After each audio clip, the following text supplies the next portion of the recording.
Oven चाहता है कि वो आदमी उसकी वो अनसुनी कहानियां सुने जो वो शेयर करना चाहता है। वो कहानियां जो ब्लू इंसेक्ट गॉड और महान रैक की गाथा के इर्द गिर्द घूमती हैं। सीन तुरंत ही ब्लैक स्केल ट्राइब पर कट होता है जो सड़क पर आगे बढ़ रही है। यूरी आगे आता है और अपने चीफ को एक दुखी करने वाली खबर देता है। स्टारगेजर की मौत करीब आ रही है। स्टारगेजर ने अपने आखिरी पलों में रैक से बात करने की गुजारिश की है। रैक तुरंत मार्च को रोकने का ऑर्डर देता है और फैसला करता है कि वो आज रात यहीं आराम करेंगे। ये सच कि स्टारगेजर ने खुद कहा है कि उसका अंत करीब है, इसका मतलब है कि वो सच में मरने वाला है। आखिरकार वो सबसे महान भविष्य देखने वाला साबित हुआ है। इसीलिए उन्हें उसके अंतिम संस्कार की तैयारियां भी शुरू कर देनी चाहिए। आज की रात रॉकरा के लिए सबसे दुख भरी रातों में से एक होगी। उस कैंप पर कट करते हैं जहां स्टारगेजर आराम कर रहा है। रॉक अंदर जाता है और नर्स उसका स्वागत करती है। वो उस बूढ़े आदमी की खस्ता हालत के बारे में बताती है और फिर उसे अकेला छोड़कर चली जाती है। वो बीमार बूढ़ा आदमी इतना कमजोर हो चुका है कि उसके लिए अपनी आंखें खुली रखना भी थका देने वाला लग रहा है। अपने आखिरी पलों में वो अपनी जी गई जिंदगी के बारे में सोचता है। उसने अनजाने इलाकों का सफर किया और ऐसी चीजें सीखी जो सिर्फ वो जानता है। अपने इस सफर में उसने अपना हाथ भी खो दिया और उसे समाज से बाहर कर दिया गया था। उसके बाद ही वो ट्राइब के चीफ रॉक से मिला और तारों के बारे में दूसरों को सिखाने के लिए अपनी नॉलेज का इस्तेमाल किया। अब वो अपनी जिंदगी के उस अहम मोड़ पर आ गया है, वो पल जब हर लिजर्ड मैन को समय के साथ बढ़े हुए दर्द से आजाद होने के लिए हमेशा की नींद की जरूरत होती है। लेकिन इस दुनिया से जाने से पहले वो ट्राइब के चीफ के साथ अपने आखिरी पल बिताकर बहुत खुश है। वो रैक से एक ऐसा सवाल पूछना चाहता है जिसका जवाब देने के काबिल कोई और नहीं लगता। सबसे बड़ा सवाल, मौत के बाद लोगों का क्या होता है? चूंकि रॉकरा उनके भगवान द्वारा चुना गया पहला इंसान है जो उन सब में सबसे चहेता है, इसलिए सिर्फ वही इस उत्सुकता को शांत कर सकता है। वो जानना चाहता है कि मौत को हमेशा की नींद क्यों कहा जाता है। क्या मरने वाले हमेशा सपने देखते हैं? क्या इस बात की कोई पॉसिबिलिटी है कि इंसान हमेशा के लिए डरावने सपनों में फंस जाए? रॉक सीधे सीधे जवाब देता है कि उसे नहीं पता कि इन डरावने सवालों का जवाब कैसे देना है। उसे ये भी यकीन नहीं है कि ऐसी फिलोसॉफिकल बात का जवाब देने के काबिल उसे किसने बना दिया। स्टारगेजर याद करता है कि कैसे बीटल गॉड ने हमेशा उन्हें सही रास्ता दिखाया जब भी वो भटके थे। शायद भगवान मौत के बाद भी ऐसा ही करते रहेंगे। क्या वो भटकती आत्माओं को भी रास्ता दिखाएंगे? अभी के लिए रैक स्टारगेजर की बात से सहमत हुए बिना नहीं रह सकता, क्योंकि उन्होंने ही एक बार उनका मार्गदर्शन किया था जब वो नश्वर दुनिया की धूल में खो गए थे। बीटल गॉड अभी भी उनका मार्गदर्शन करेंगे, यहाँ तक कि तब भी जब वो इस दुनिया से पार के सफर पर जाएंगे। स्टारगेजर को पूरा कॉन्फिडेंस है कि वो पक्का ऐसा ही करेंगे। वो मरने के बाद की दुनिया के बारे में और जानने के लिए बहुत उत्सुक है। वो अपने भगवान से बिना किसी तैयारी के मिलकर अपने मरने के बाद का सफर शुरू नहीं करना चाहता। रॉकर को लगता है कि ऐसे ही जाने में ज्यादा मजा है। वो मरने के बाद की दुनिया को एक बहुत बड़े घास के मैदान के रूप में सोचता है जिसका कोई अंत ना हो, जहां आप बिना थके दौड़ सकें। हवाओं में खुशियों की फुसफुसाहट और आपके पैरों के नीचे की नरम घास। जब आप थक जाएं तो आराम करने के लिए चट्टानों के टीले और हर मौसम के साथ बदलने वाला सुहावना मौसम।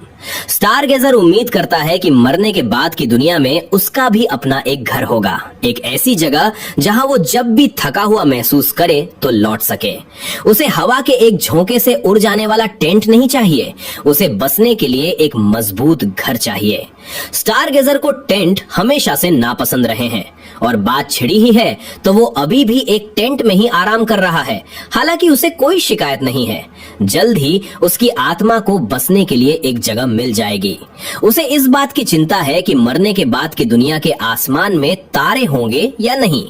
रैक उसे यकीन दिलाता है कि उनका भगवान बहुत समझदार है।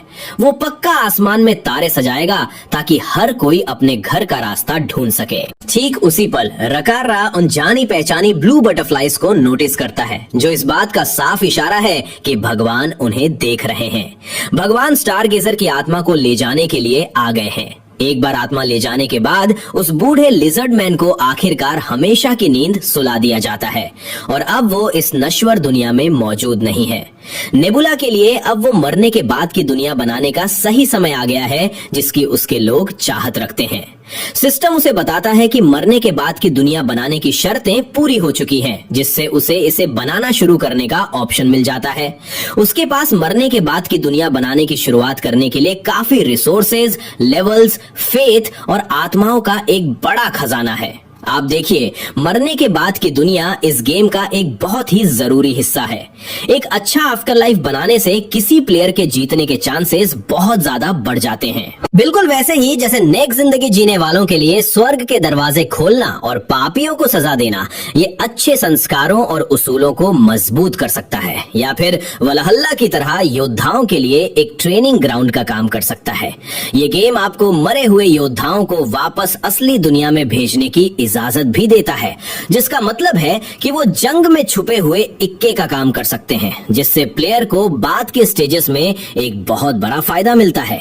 नेबुला आखिरकार उन सभी तितलियों को आजाद कर देता है जो मरे हुए लोगों की आत्माओं की निशानी है।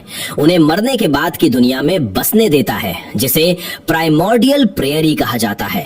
इस बहुत बड़े घास के मैदान पर स्टार गेजर आराम कर रहा है, जो इस जगह पर पहली बार अपनी आंखें खोलता है। वो अपने आसपास की हर चीज को महसूस कर सकता है।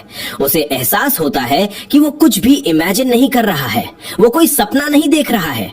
ये मरने के बाद की दुनिया है, वो घास का मैदान जिसके बारे में उसने और रॉक रैक ने मिलकर सोचा था। हालांकि इस जगह पर आराम करने के लिए पत्थरों के टीले और रहने के लिए एक मजबूत घर नहीं है, लेकिन फिर भी इंसान को इतना लालची नहीं होना चाहिए। असल में अब उसे एक घर की जरूरत भी महसूस नहीं हो रही है। ये जगह एकदम परफेक्ट है, एक ऐसा तोहफा जिसे कोई भी दिल से लगा कर रखेगा। सिर्फ इतना ही नहीं, दूसरे लिजर्ड मैन भी यहाँ मौजूद है जो शांति से सो रहे हैं।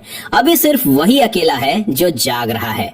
वो उन्हें डिस्टर्ब न करने का फैसला करता है और उन्हें आराम करने देता है। उनके बीच एक बच्चा भी है, एक छोटा लिजर्ड मैन जो स्टार गेजर को जाना पहचाना लग रहा है। अगर उसकी याददाश्त सही है तो एक बार एक बहुत बड़ी तबाही मची थी जब गॉब्लिन अलायंस ने अचानक हमला कर दिया था, जिसमें लिजर्डमैन ट्राइब के कई लोग मारे गए थे।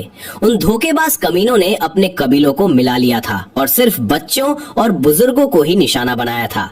स्टार गेजर भी उन बुजुर्गों में से एक था। उसे लगा था कि दुश्मन के पास आते ही उनका बचना नामुमकिन है, लेकिन एक छोटा लिजर्ड मैन हाथ में हथियार लिए आगे आया, अपनों की रक्षा करने के लिए पूरी तरह तैयार। वो उन बच्चों में से एक था जिन्हें स्टार गेजर ने पढ़ाया था नंबरों और गणित का ज्ञान। उस बच्चे ने हालात को समझा और उसे पता था कि नुकसान को कम से कम कैसे करना है। ये सब उस गणित की वजह से हुआ जो उसने सीखा था। वो बच्चा बहुत बहादुर था और सबकी भलाई के लिए सीधे अपनी मौत की तरफ बढ़ गया। जो योद्धा लौटकर नहीं आ पाए उनके लिए रखे गए अंतिम संस्कार में रॉकरा बहुत गुस्से में था। हर किसी ने योद्धाओं को गणित सिखाने के लिए स्टार गेजर को जिम्मेदार ठहराया। अब वो खतरे में कूदने से जरा भी नहीं हिचकिचाते थे। 2 लोगों की जान बचाने के लिए अपनी एक जान कुर्बान करने को तैयार थे।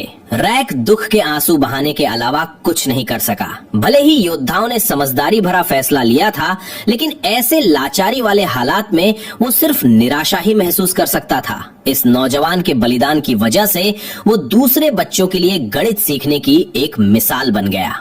खैर, स्टार गेजर इस बहादुर आत्मा से दोबारा मिलकर बहुत खुश है। कुछ देर बाद स्टार गेजर को इधर उधर भटकते हुए देखा जा सकता है, ये सोचते हुए कि वो अभी तक अपने भगवान से क्यों नहीं मिले हैं। तभी उसकी नजर एक पेड़ के पीछे छिपते हुए किसी पर पड़ती है।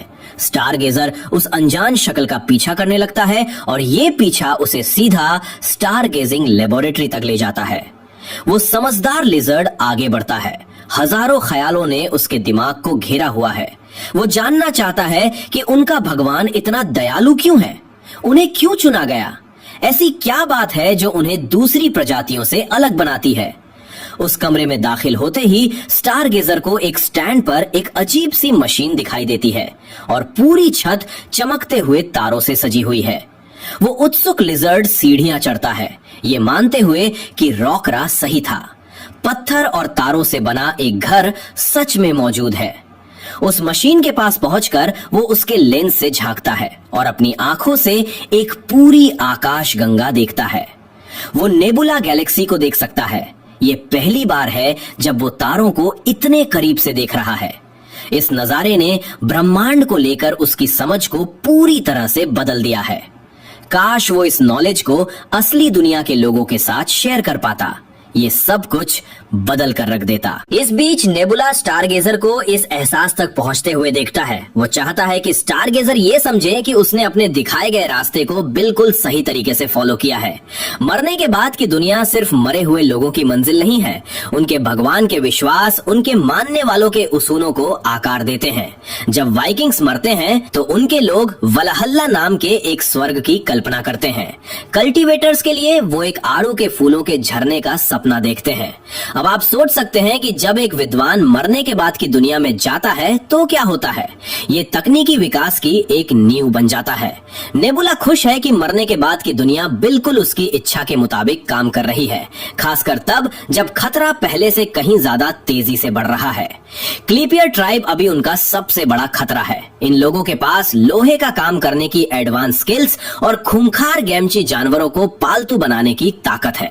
सीधी सी बात यह है कि उनकी तकनीकी ताकत और रणनीतिक चालें ब्लैक स्केल ट्राइब से कहीं आगे हैं। इस ट्राइब के पास इतनी ताकत होने की इकलौती वजह शायद ये है कि इन्हें किसी दूसरे प्लेयर का सपोर्ट हासिल है। इसका मतलब है कि युद्ध होना तय है और नेबुला को इसके लिए तैयारी करनी होगी। प्लेयर्स धीरे धीरे अपने इलाकों का प्रभाव बढ़ा रहे हैं। इसका सामना करने के लिए नेबुला ने क्यूलो पर अपने कंट्रोल में बहुत ज्यादा इन्वेस्ट किया है। अभी वो 3 तरह के क्यूलो के झुंडों को कंट्रोल कर रहा है। उनमें से एक टिड्डियों का झुंड है जिसे नेबुला बस स्वॉर्म कहता है। वो इन जीवों का इस्तेमाल चुपचाप उन प्लेयर्स को बर्बाद करने के लिए करता है जो खेती पर बहुत ज्यादा निर्भर हैं। फिर दूसरा झुंड है वायरस स्वॉर्म, जिसे होस्ट के नाम से भी जाना जाता है, जिसका इस्तेमाल उसने पहले फ्रॉगमैन के खिलाफ किया था। ये जीव लगातार बीमारियों का अपना जखीरा बढ़ा रहे हैं। और आखिर में नेस्ट, जो हर तरह के कीड़ों को पैदा करता है। ये ग्रुप बिना कुछ किए पैसिव तरीके से एक्सपीरियंस फार्म करने का जिम्मेदार है, जबकि रॉकर पड़ोसी ट्राइब्स को एक साथ मिलाने पर फोकस करता है। नेबुला जिस स्पीड से आगे बढ़ रहा है उसे पूरा यकीन है कि वो जल्द ही दक्षिणी महाद्वीप पर कब्जा कर लेगा। नेबुला के विस्तार के प्लान में पहली सबसे बड़ी रुकावट उस प्लेयर से निपटना है जो नल ट्राइब को कंट्रोल करता है। वापस अपनी लिजर्डमैन ट्राइब पर आते हैं। ओवेन आखिरकार हुई के साथ रैक के आराम करने की जगह पर पहुंच गया है। ओवेन को ये जानकर कोई खुशी नहीं हुई कि स्टारगेजर अब इस दुनिया में नहीं रहे। स्टारगेजर इतने मशहूर हैं कि हुई ने भी उनका नाम सुना है। हालांकि उसे पक्का नहीं पता कि आज के दिन रॉक से मिलने आना सही फैसला था या नहीं। ओवेन उसे यकीन दिलाता है कि सब ठीक है। ब्लैक स्केल ट्राइब इसे एक अच्छा शगुन मानती है जब कोई मुसाफिर उनके अंतिम संस्कार में शामिल होता है। आखिरकार इससे उन्हें अपना दुख बांटने के लिए बस एक और इंसान मिल जाता है। अंतिम संस्कार की रस्म रॉकरा के सबसे आगे खड़े होने के साथ शुरू होती है। ओवेन और उसका इंसानी साथी भी इस रस्म में शामिल होते हैं।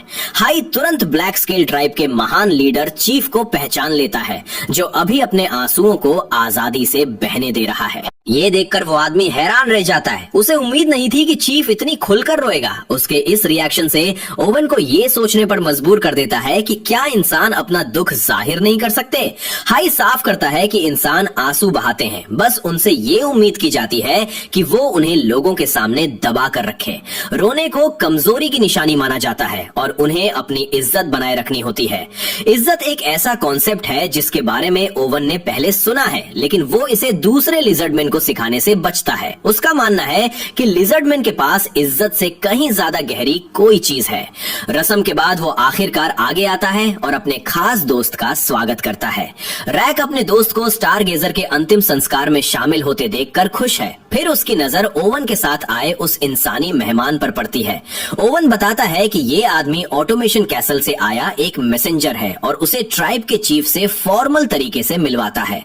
ओवन फिर रैक की तरफ झुकता है और चुपचाप इस इंसान के बारे में सारी मजेदार डिटेल्स बता देता है। कुछ ही देर बाद रैक उस मेहमान के सामने बैठता है। हालांकि मीटिंग शुरू करने से पहले मेहमान को आराम करने देना एक रिवाज है, लेकिन रॉकर सीधा काम की बात पर आना चाहता है। वो इंसान इस बात को समझता है और ऑटोमेशन कैसल के मालिक की तरफ से एक तोहफा, एक थैली देकर मीटिंग की शुरुआत करता है। रैक वो थैली लेता है और उसके अंदर सेंधा नमक पाता है। वो इंसान बताता है कि सेंधा नमक ऑटोमेशन कैसल की खासियत है और ये पहला सेंधा नमक है जो बिना किसी वापसी की उम्मीद के तोहफे में दिया जा रहा है। जिस तरह से हाई अपने शब्दों को लेकर सावधान है, रॉकर समझ जाता है कि ये सिर्फ पहला नमक है, आगे और भी आएंगे। वो आदमी इस बात को कंफर्म करता है, लेकिन तभी रॉकरा अपनी मुट्ठी की ताकत से उस नमक को मजे मजे में पीस कर पाउडर बना देता है।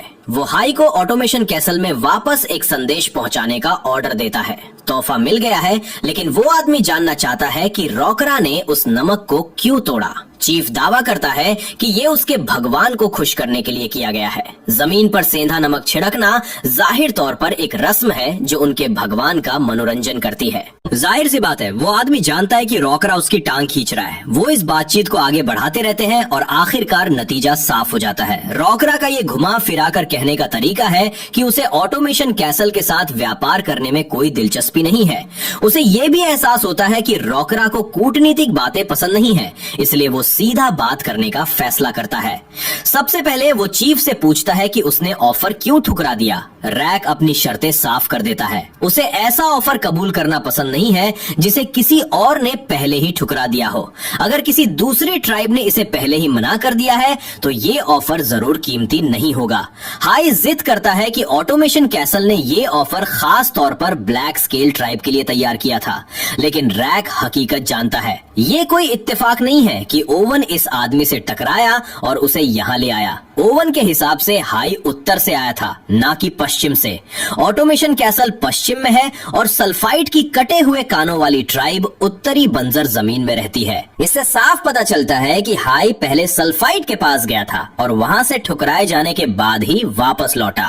अब रैक चाहता है कि वो आदमी सच बोले। वो जानता है कि ये आदमी कोही है जो ऑटोमेशन कैसल का मालिक है। आगे बढ़ने से पहले ऑटोमेशन कैसल का एक छोटा सा इंट्रोडक्शन दे दूं। हालांकि ये कैसल मिट्टी का बना है, लेकिन ये 5 मीटर ऊंची दीवारों से घिरा हुआ है। इस युग के तकनीकी स्तर को देखते हुए इसे आसानी से एक इंजीनियरिंग का चमत्कार माना जा सकता है। ये खोई हुई दुनिया के रहस्यों में से एक है, जहां मिट्टी के सैनिक इसकी देखभाल करते हैं और गश्त लगाते हैं। अनजान शुरुआत वाले इस कैसल के अंदर इंसान और कई ट्राइब्स एक साथ रहते हैं। दुश्मन के नजरिए से देखे तो अपने भौगोलिक फायदे की वजह से इस कैसल को भेदना बहुत मुश्किल है। जिस पहाड़ी घाटी में ये बसा है वो बाकी महाद्वीप का दरवाजा है। दूसरे शब्दों में महाद्वीप तक पहुंचने के लिए ऑटोमेशन कैसल पर कब्जा करना बहुत जरूरी है। इसके अलावा कैसल में एक नमक की खदान है जो पशुपालन और खाना बनाने के लिए बहुत ज्यादा कीमती है। वापस मीटिंग पर आते हैं। रकारा साफ कर देता है कि वो बिना कीमत वाले तोहफों पर विश्वास नहीं करता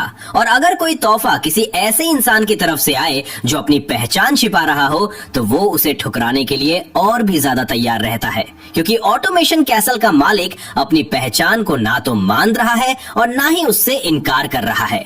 रॉकर को और भी पक्का यकीन हो जाता है। वो जानता है कि इस आदमी ने अपना नाम सिर्फ ये टेस्ट करने के लिए बताया था कि लिजर्डमैन कैसल के बारे में कितना जानते हैं। ऑटोमेशन कैसल के अंदर बहुत कम लोग मालिक का असली नाम या शक्ल जानते हैं। यहाँ तक कि उसके वफादार 4 कबीलों में भी सिर्फ कुछ ही लोगों को इसकी जानकारी है। इसके अलावा हाई नाम मालिक के खून के रिश्ते वालों में आम है और रॉक ने अफवाहें सुनी है कि मालिक के 2 बेटे और 3 बेटियां हैं। ये साफ है कि उसके सामने खड़ा इंसान कोई औरत नहीं है और उसके हाथों की झुर्रियों को देखकर ये भी पता चलता है कि वो अब जवान भी नहीं है। इसी तरह रैक ने बिल्कुल सही अंदाजा लगा लिया कि ये आदमी असल में कौन है।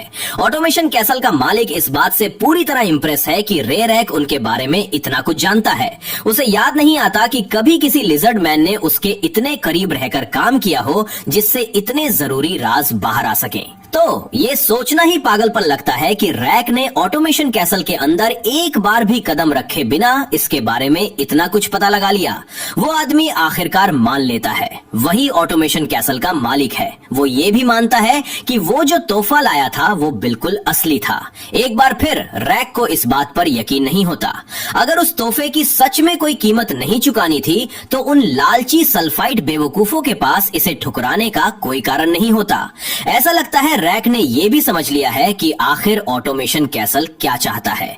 मुफ्त नमक देकर वो ब्लैक स्केल ट्राइब से सुरक्षा चाहते हैं। एक बार जब ट्राइब उस नमक पर निर्भर होने लगेगी तो जाहिर सी बात है उन्हें कैसल पर हमला होने या उसके लूटे जाने की चिंता सताएगी। ऑटोमेशन कैसल की बर्बादी का मतलब होगा लिजर्ड मैन के लिए नमक का खत्म होना। हालांकि हाई इन इरादों से इनकार नहीं करता, लेकिन वो इसे एक व्यापार कहने की जिद करता है। वो रॉक को ये भी याद दिलाता है कि इस सौदे से ब्लैक स्केल ट्राइब को बहुत बड़ा फायदा होगा, इसलिए वो ये जानने के लिए उत्सुक है कि रॉकर ने मना क्यों किया।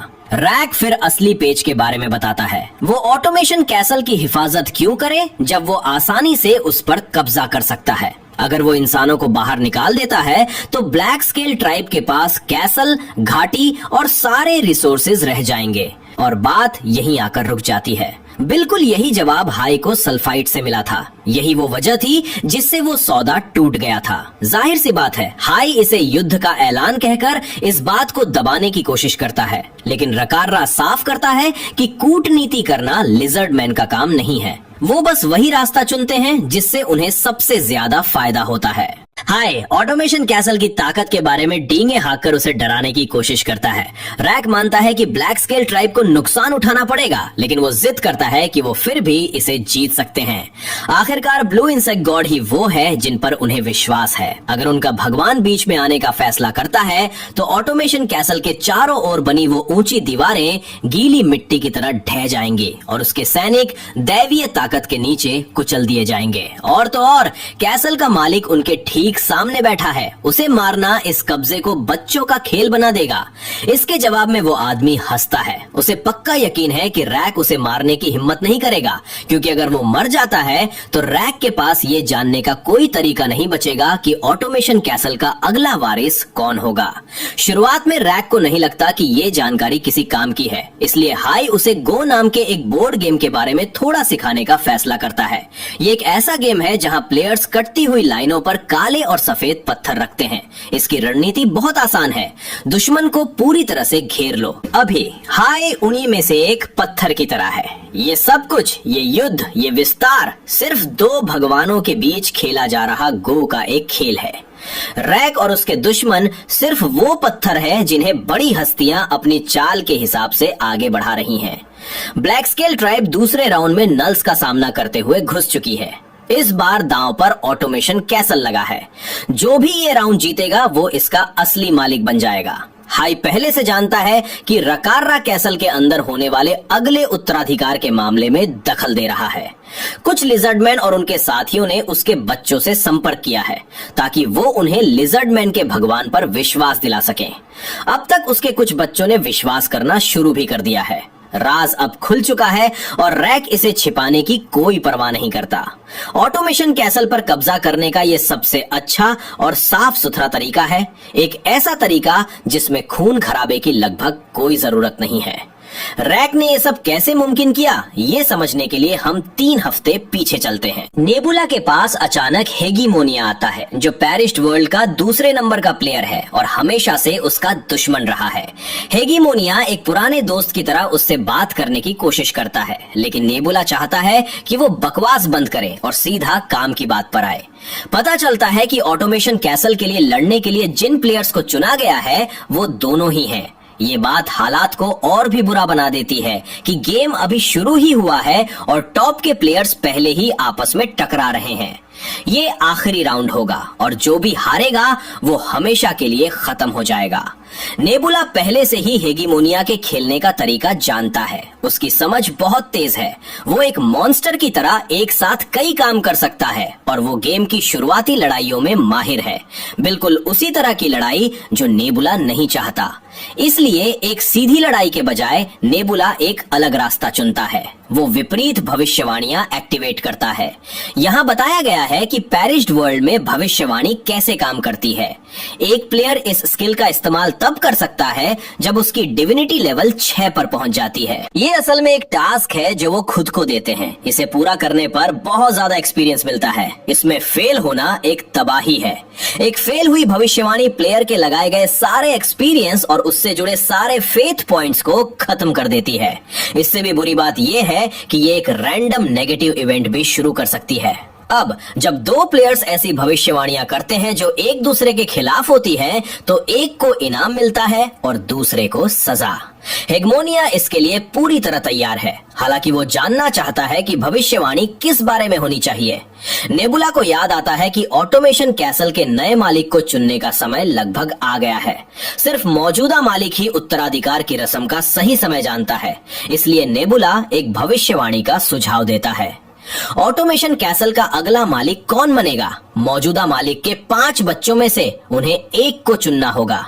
जब तक दोनों प्लेयर्स अलग अलग वारिस चुनते हैं और ये भविष्यवाणी करते हैं कि उनका चुना हुआ किरदार अगला मालिक बनेगा, उनकी भविष्यवाणियां एक दूसरे से टकराना तय है। हेगेमोनिया के पास पहले से ही भाई बहनों की वो लिस्ट है जिनमें से वो चुन सकते हैं। पहला है सबसे बड़ा बेटा डैन, जो लगभग 30 साल का है। वो ताकतवर, समझदार है और हाई उस पर बहुत भरोसा करता है, क्योंकि मालिक के वफादार 4 कबीलों में से 2 उसे सपोर्ट करते हैं, तो ये पद संभालने के लिए उसके जीतने के चांस सबसे ज्यादा हैं। अगला है जून, जो अपनी उम्र के 20 के आखिरी पड़ाव में है। वो डैन का सौतेला भाई है और ज्यादातर लोग उसे कमजोर मानते हैं। वो लोगों के सामने बहुत कम आता है और उसे गद्दी में कोई दिलचस्पी नहीं है। उसे सिर्फ एक कबीले का सपोर्ट हासिल है, जो उसकी माँ की तरफ से है। तीसरी संतान है जिन, जो अपनी उम्र के 20 के आखिरी पड़ाव में एक औरत है, जिसकी माँ वही है जो डैन की है, यानी मालिक की कानूनी पत्नी। उसे भेष बदलना, पार्टियों के लिए चुपके से बाहर निकलना पसंद है और वो शिकारियों जैसे जंगली लोगों के साथ अच्छे से घुल मिल जाती है। उसे आखिरी बचे हुए कबीले का सपोर्ट हासिल है। चौथी है क्यूं, जो अपनी उम्र की शुरुआत के 20 के पड़ाव में एक औरत है। उसकी माँ पहले और दूसरे बच्चे से अलग है और जहाँ तक हेगमोनिया को पता है, उसकी माँ पहले ही गुजर चुकी है। क्यूं के दिखने के तरीके में कुछ बहुत ही अजीब बात है, जो एक श्राप का असर है। इस वजह से उसे ना सिर्फ मालिक ने बल्कि कबीलों ने भी एकदम अलग थलग कर दिया है। आखिर में 5वीं संतान है मिन, जो अभी अपनी उम्र के टीनेज में है। कहा जाता है कि वो बहुत समझदार और कई मायनों में टैलेंटेड है। सबसे छोटी होने की वजह से वो कुदरती तौर पर मालिक की सबसे चहेती है। 5 उम्मीदवारों के बारे में जानने के बाद आखिरकार दोनों प्लेयर्स के लिए अपना किरदार चुनने का समय आ गया है। हेगमोनिया नेबुला को जितना चाहे उतना समय देने को भी तैयार है, लेकिन नेबुला ने अपना होमवर्क पहले ही कर लिया है। वो अपनी पसंद चुनने के लिए तैयार है। वो दोनों एक एक वारिस चुनते हैं और सिस्टम विपरीत भविष्यवाणी स्किल को शुरू करने की तैयारी करता है। स्किल एक्टिवेट होने से पहले सिस्टम उन्हें इसके अंजाम की चेतावनी देता है। नेबुला इसे एक्सेप्ट करता है और अपनी पसंद को पक्का करने के लिए आगे बढ़ता है। हेगेमोनिया सियोही के दूसरे बच्चे जून हाई को ऑटोमेशन कैसल का अगला मालिक बनने के लिए चुनता है। वहीं दूसरी तरफ नेबुला चौथी संतान क्यूंग हाई को चुनता है, जिसे श्रापित माना जाता है। नेबुला की पसंद देखकर हेगेमोनिया साफ तौर पर हैरान रह जाता है। अब जबकि उन्होंने अलग अलग किरदार चुन लिए हैं, विपरीत भविष्यवाणी ऑफिशियली शुरू हो गई है। वापस रैक और हाई की मीटिंग पर कट करते हैं। हाई को अब ये शक होने लगा है कि ब्लैक स्केल ट्राइब और नल ट्राइब का उन अफवाहों से बहुत गहरा नाता है जो चारों तरफ फैल रही है, और ये सच कि वो दोनों ट्राइब्स के चीफ से मिलने के बाद भी जिंदा है, इस बात को और पक्का करता है। उनके भगवान आपस में टकरा रहे हैं और वो उनके बोर्ड पर सिर्फ एक पत्थर है। रॉक आखिरकार बातचीत को खत्म करने के लिए बोलता है। हाई के पास 2 रास्ते हैं, वो सल्फाइट या ब्लैक स्केल ट्राइब को चुन सकता है, नल्स या लिजर्डमैन को, रेजिंग टीथ गॉड या ब्लू इंसेक्ट गॉड को। जाहिर सी बात है, ये सुनने में जितना आसान लगता है उतना है नहीं। ये एक सेबर टूथ टाइगर या एक कॉकाटू के मुंह में अपना सिर डालने में से किसी एक को चुनने जैसा है। रैक उसे यकीन दिलाता है कि कॉकाटू बेहतर ऑप्शन है, लेकिन सल्फाइट के हिसाब से टाइगर का मुंह ज्यादा बेहतर है। अभी के लिए हाई दोनों में से किसी भी ट्राइब को नहीं चुनना चाहता। रैक को यह सुनकर ऐसा लगता है कि हाई ने खुद को बस एक और पत्थर बनने की किस्मत के हवाले कर दिया है। हाई चर्चा खत्म करने का फैसला करता है और जाने की तैयारी करता है, लेकिन जाने से पहले वो रैक से एक आखिरी बात पूछता है। रैक भी तो बोर्ड पर एक पत्थर ही है, क्या इससे उसे गुस्सा नहीं आता या डर नहीं लगता? वो लिजर्ड मैन बस मुस्कुराता है और सब कुछ खत्म होने के बाद जवाब देने का वादा करता है। कुछ देर बाद हाई वापस अपने साथियों से मिलता है। सफर के दौरान बड़ी हुई अपनी दाढ़ी काटने के बाद वो अपने घोड़े पर बैठता है और वापस ऑटोमेशन कैसल की तरफ निकल पड़ता है। लगभग 3 हफ्ते पहले हम क्यूंग हाई को अकेले एक पहाड़ पर चढ़ने का संघर्ष करते हुए देखते हैं। खैर, चढ़ना एकदम सही शब्द नहीं होगा। उसकी नमक से भरी गाड़ी पतले रास्ते से नीचे लुढ़क गई थी, जिससे वो अपनी जान बचाने के लिए एक चट्टान से चिपकी हुई है। यहाँ क्यूंग के बारे में थोड़ी सी बैकग्राउंड स्टोरी है। जब से उसे याद है, उसे यही बताया गया है कि वो श्रापित है। उसे कबीलों ने अलग थलग कर दिया था। उस पर वो शैतान होने का इल्जाम लगाया गया, जिसने अपनी माँ को मार डाला। लेकिन वो उन्हें इसका दोष नहीं देती। बचपन से ही वो एक के बाद एक अजीब हादसों का शिकार होती रही है। 13 साल की उम्र में वो बाजार की सीढ़ियों से नीचे गिर गई थी। 14 साल की उम्र में उस पर नमक चोर होने का इल्जाम लगा और उसे कुछ दिनों के लिए बंद कर दिया गया। 15 साल की उम्र में वो बाथरूम के फर्श से नीचे गिर गई। हाँ, सच में, उसमें तो उसकी जान ही जाते जाते बची थी। कुछ और कारनामों में उसके सिर पर पानी के मटके गिरना या पूरी रात पागल कुत्तों के झुंड का उसके पीछे पड़ना शामिल है। तो इस पहाड़ पर चढ़ना इतना भी मुश्किल नहीं होना चाहिए, है ना? गलत। ये बहुत ही ज्यादा थका देने वाला है। अभी वो एक ऐसी खड़ी जगह पर पहुंच गई है जहां पकड़ने के लिए कुछ नहीं बचा है। अगर वो जल्दी से छलांग लगाती है तो शायद वो अगली चट्टान तक पहुंच जाए, लेकिन ये बहुत रिस्की है, मतलब बहुत ही ज्यादा रिस्की। शुक्र है उसे ऐसे खतरनाक स्टंट करने की जरूरत नहीं पड़ती। एक लिजर्ड मैन उसकी मदद करने के लिए चट्टान के ऊपर इंतजार कर रहा है। ऐसा लगता है कि वो लड़की इस लिजर्ड मैन को पहली बार देख रही है और चाहती है कि वो अपना इंट्रोडक्शन दे। हालांकि उस लिजर्ड मैन को नहीं लगता कि उसके ऐसे लटके हुए हालात को देखते हुए उसे फॉर्मल इंट्रोडक्शन के बारे में सोचना चाहिए। उसे वो काफी निडर लगती है जो भूस्खलन के खतरे वाले इतने पतले रास्ते से नमक से लदी एक गाड़ी नीचे ले जाने में कामयाब रही। अगर वो पहिया नहीं टूटा होता तो वो अब तक पहाड़ों को पार कर चुकी होती। उसकी जिद करने पर लिजर्ड मैन आखिरकार खुद को सेरिन म्यूल के रूप में इंट्रोड्यूस करता है। वो उस बहुत ही जरूरी मदद के लिए अपना शुक्रिया अदा करती है और अपने रास्ते जाने की कोशिश करती है, लेकिन सेरिन उसे रोकता है क्योंकि उसकी बात अभी खत्म नहीं हुई है। मामला तब एकदम से पलट जाता है जब उसे एहसास होता है कि ये लिजर्ड मैन उसका असली नाम जानता है। वो तुरंत अपने चाकू की तरफ हाथ बढ़ाती है और अपनी आंखों से उसे खतरनाक नजरों से घूरती है। सेरिन तुरंत सरेंडर कर देता है, ये कहते हुए कि उसे उसका नाम चीफ रैक से पता चला है। सच कहूं तो वो मानता है कि चीफ ने ही उसे ढूंढने का ऑर्डर दिया था। वो लड़की कंफर्म करना चाहती है कि क्या वो सच में रैक, हंटर, बिजली वाले लिजर्ड मैन और पहले चुने हुए इंसान के बारे में बात कर रहा है। जो बात उसे और भी ज्यादा कंफ्यूज करती है वो ये है कि रैक उसे क्यों ढूंढ रहा होगा। सेरिन को सारी डिटेल्स नहीं पता है, लेकिन चीफ शायद उसके बारे में उड़ रही अफवाहों की वजह से उसे ढूंढ रहा है।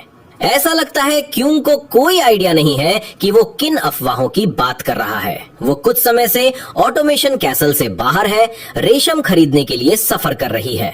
सेरिन के हिसाब से पहली अफवाह ये दावा करती है कि मालिक का दूसरा बच्चा ऑटोमेशन कैसल का नया मालिक बनेगा। रही बात दूसरी की तो वो ये दावा करती है कि मालिक का चौथा बच्चा गद्दी संभालेगा।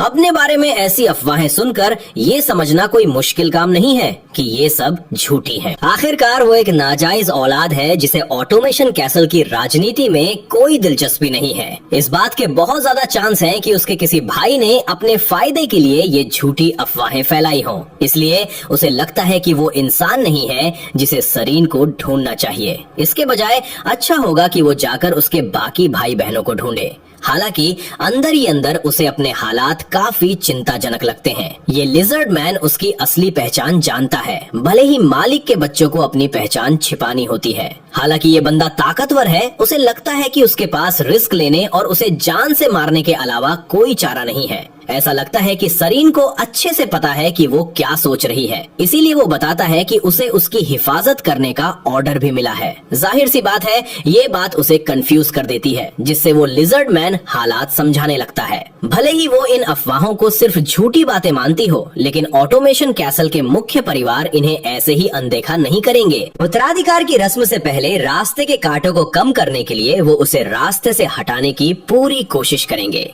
वो औरत उसकी मदद मदद लेने से इनकार कर देती है, ये दावा करते हुए कि वो खुद की हिफाजत करने के लिए काफी है। लेकिन सेरिन अपनी बात पर अड़ा रहता है, वो उसे मिले ऑर्डर्स का सम्मान करेगा। आखिरकार वो अपने बाल पीछे करती है और उसे अपने सिर से निकले हुए सींग दिखाती है। उसने उन्हें काट दिया है, लेकिन वो जड़ से वापस उगाएंगे। ये एक ऐसा श्राप है जिसने उसे हमेशा डराया है। इन्हीं सींगों से अपनी माँ का पेट फाड़कर और रास्ते में अपने एक भाई बहन को मारकर पैदा हुई। उसका मानना है कि वो दूसरों के लिए सिर्फ बदकिस्मती लाती है, इसीलिए वो अकेले रहना पसंद करती है। सेरिन को उसकी हालत पर दुख होता है, लेकिन उसे सच में कोई फर्क नहीं पड़ता कि वो श्रापित है या नहीं। वो यहाँ चीफ के ऑर्डर्स के हिसाब से ट्राइब की इच्छा पूरी करने आया है। अगर वो मना करती है तो उसके पास जबरदस्ती करने के अलावा कोई चारा नहीं बचेगा। क्यूंग अपने हालात के बारे में गहराई से सोचती है। अगर इस बड़े आदमी को डराने का कोई फायदा नहीं होता तो उसके पास हार मानने के अलावा कोई ऑप्शन नहीं है। अब जब वो इस बारे में सोचती है तो रास्ते को देखते हुए इस लिजर्ड मैन के साथ सफर करना कोई बुरा आइडिया नहीं है। आखिरकार उसने उसकी जान की हिफाजत करने की कसम खाई है, जिसका मतलब है कि अगर वो खुद को खतरे में डालती है तो वो उसकी मदद करेगा। सबसे पहले उसे रेशम लेना है, इसलिए वो नीचे जाने और फिर वापस आने का फैसला करती है। सेरिन उसे बिना सोचे समझे खतरे में कूदने के बजाय उसके पैर की चोटों की याद दिलाता है। ये कहीं ज्यादा बेहतर होता अगर वो किसी से मदद मांगना सीख लेती। वो लड़की शर्मिंदा हो जाती है। कुछ देर बाद वो सेरिन के साथ रेशम लेकर अपने रास्ते पर है। चलते हुए वो पूछती है कि उसने उसके होने की जगह का पता कैसे लगाया। खैर, सेरिन उसे उस नाम से ढूंढ रहा था जिसे सब जानते हैं, मंगी।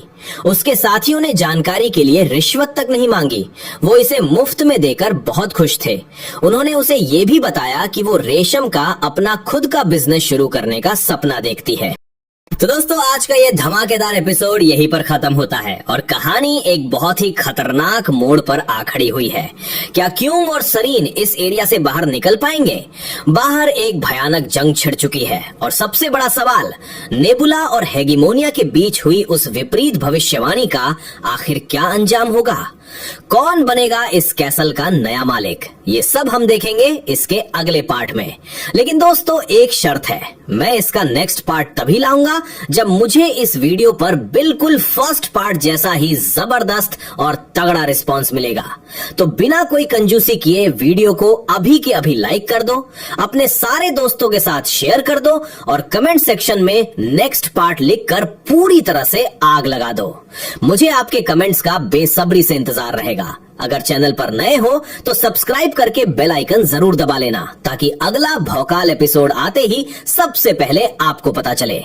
तो चलिए, अपना प्यार ऐसे ही बनाए रखिए। मिलते हैं इसके अगले और भी रोमांचक पार्ट में। तब तक के लिए अपना ख्याल रखें। Bye bye.